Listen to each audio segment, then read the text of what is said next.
La ferme de Dimry est implantée au cœur du Marais Poitevin. À sa tête, il y a Sophie Détouche et son mari Hugues. Producteurs de viande bio en élevage extensif, ils font face au quotidien à de nombreuses problématiques, notamment en termes de rémunération.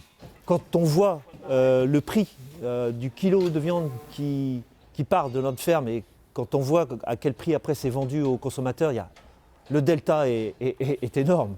C'est là où on peut comprendre le mouvement actuel.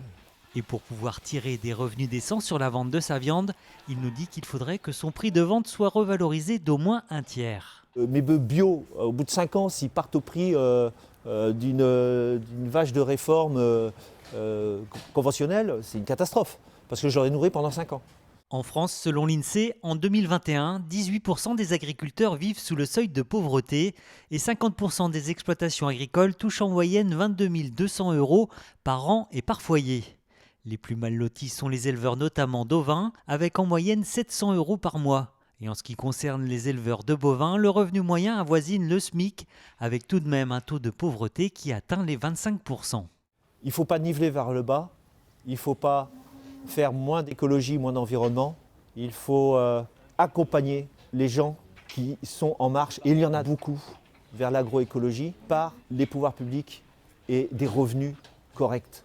Il faut vraiment accompagner tous ceux qui sont en chemin vers des pratiques les plus vertueuses.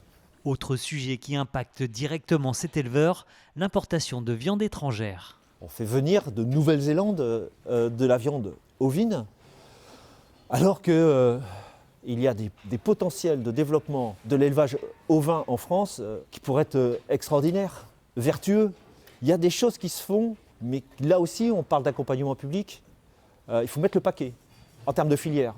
A noter que le ministère de l'Agriculture a annoncé qu'au cours de ces 30 dernières années, la rémunération des agriculteurs a baissé de 40%.